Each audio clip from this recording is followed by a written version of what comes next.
Thank you so much for your continuous support as we have reached 150,000 subscribers, which is completely insane.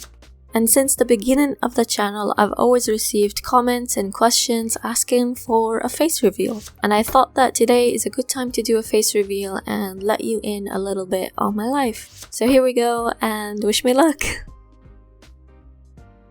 Hi guys, and welcome back to the channel, and hello if you are new.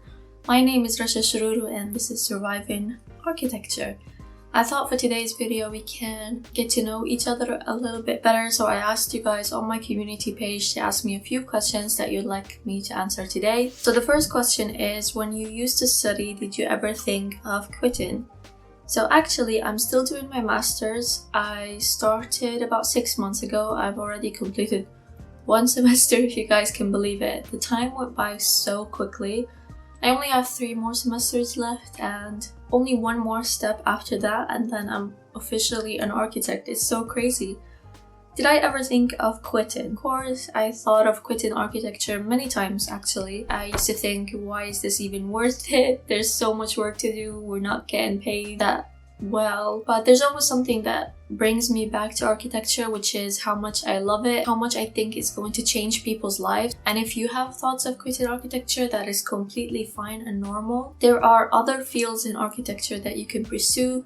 You could be a project manager, you could be more in the business side of architecture. So there are different options for you if you thought of quitting architecture. And I feel anything that is worthwhile in your life is going to be a tiny bit more difficult than the rest.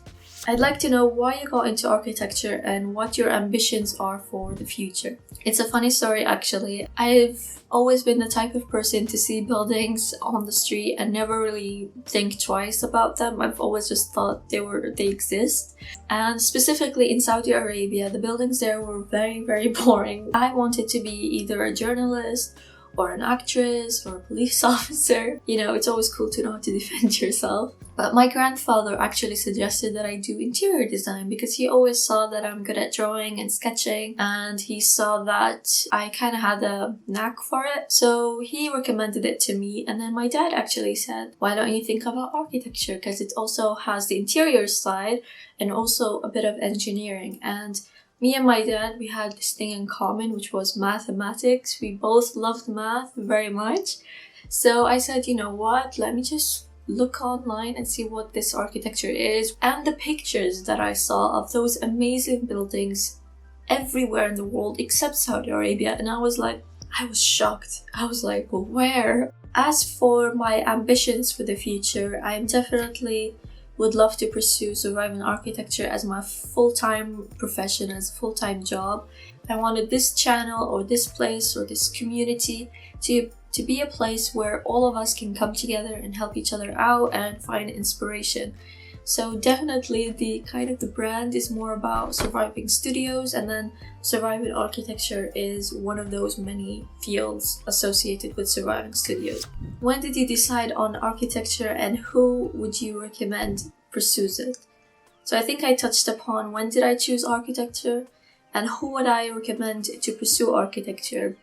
I'd say is anybody who loves creating, inventing, telling stories. You would also need to be able to sketch, communicate your ideas. Those sketches don't have to be the next Van Gogh sketches or Da Vinci sketches. They just have to be able to communicate your ideas. How I may go about designing my dream house, maybe that should be another video completely. That's actually such a great idea because I've never even thought about my dream house at all. It's quite ironic thinking that I'm in the field of architecture and I never really thought about my future home. The only thing that I am very adamant about having is a safe room. Imagine having a safe room that you could go to if there was anything wrong with the house, if there was a fire, if there was an intruder, a place where you can go. There's always food, there's beverages in case of any emergencies.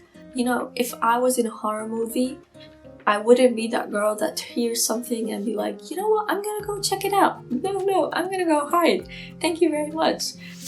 How did architectural graduation change you? Did you learn something that before you would never think about? So I don't think graduation really changed me that much, only because I don't feel like I graduated. I graduated in June of 2020, and 2 months after that, I went into masters. I did have a small celebration with my family, but other than that, that was basically it. As for what did I learn from it, I'll have a video in the cards, which is what I wish I knew before architecture, which kind of sums up everything that my 3 years have taught me. The next question is, being an architect, I think it's important to tell us what is your favorite flavor of ice cream is. You know, you can tell a lot from a person based on their favorite flavor of ice cream, so that's actually a great question. Don't like any ice cream. I wouldn't say I don't like it, it's just not my preference, like strawberries or mango and things like that. I love the more decadent side of ice cream, like brownies and double chocolate and triple chocolate ice creams, or even caramel with biscuit. Those are... I think I need an ice cream now. Let me know in the comments down below what is your favorite flavor of ice cream, so I know whether we can be friends or not. What hobbies do you enjoy related or unrelated to architecture? So I'd say my time in university plus running surviving architecture, I don't really have that much time for a lot of hobbies. So I only love doing 2 things, which is walking and playing video games. I love walking. I could literally walk for hours and just not feel tired. I'm sure my neighbors know me as the girl who walks in circles around her house. If you can believe, in my 3rd year of architecture, I've played about 8 or 9 video games. I played Resident Evil 2, 3, 5, 6, 7, 8, and among other games as well. Playing Counter-Strike is something I do daily. And anyway, I think I've rambled on for way too long now. So I hope you guys enjoyed this video and you learned something about me today. And as always, you can use the comment section down below to let me know something about yourself. What is your favorite flavor of ice cream, or what type of video games do you enjoy playing? I'm Rasha Shiruru, and I'll see you next time.